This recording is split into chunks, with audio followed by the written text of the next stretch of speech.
Minister, I won't delay you. Give you a chance to give me a very comprehensive answer. I want to find out, in the last 10 years, what progress have been made on the whole issue of piers and islands, which are the equivalent of roads on the mainland, your only way of getting from one place to another. Minister.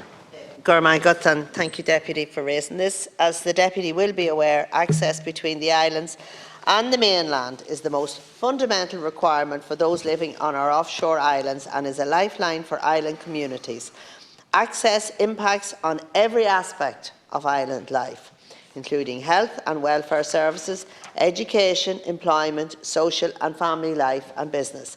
Affordable, frequent and safe transport services by both sea and air and safe piers and airstrips are vital to island communities. They provide links to the mainland without which islanders could not survive.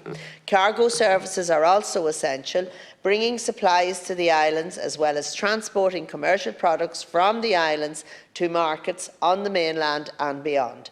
Physical connectivity to the mainland depends on the availability of safe harbours both on the islands and on the mainland. Notable improvements have been made over the years through state investment in major pier construction projects, though work is needed on other piers over the coming years.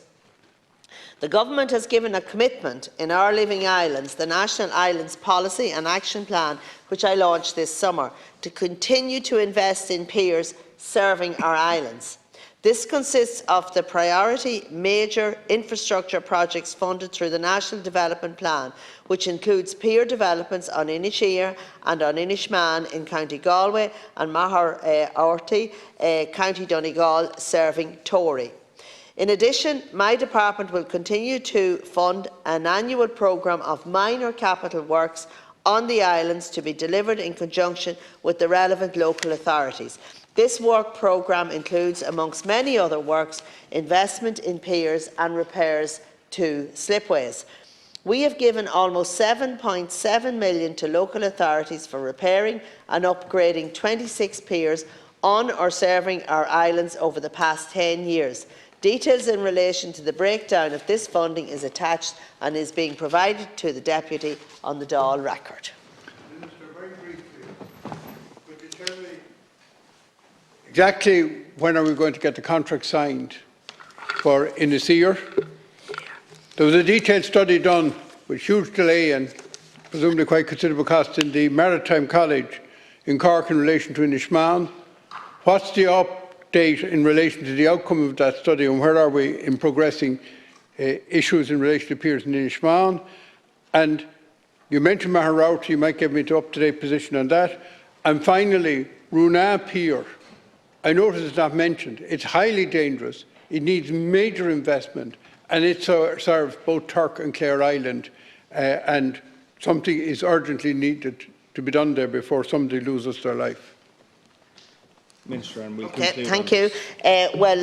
Deputy, just in terms of Inishmaan and Inisheer, in July this year I gave approval to issue a request for tender for the development of the Inisheer Pier, and Galway County Council is currently undertaking this process, and I am determined to have this completed and that we will be in a position to appoint a contractor in the first half of 2024. In terms of Inishmaan, it's my understanding that officials from Galway County Council are preparing the necessary documents to appoint consultants to assist in preparing a preliminary business case. This is required under the Public Spending Code in order to look at all possible options for providing safe harbour facilities on Inishmaan. My department and Galway County Council, who meet every fortnight by the way, agree that there will be clear engagement with island representatives and the independent consultants to be appointed, ensuring that the entire community has input into the process. I can assure you that my department will continue to engage with the local authority to ensure the process is progressed as quickly as possible. And can I just say that as part of the review of the NDP, the island strategy will not be found wanting, and I know this has taken some time, but I think, Deputy, you know my commitment to try and move it on as quickly as we can, because there was a lot of work done, and eventually I'm glad we're at this stage already, but we need to move it on, and I accept that.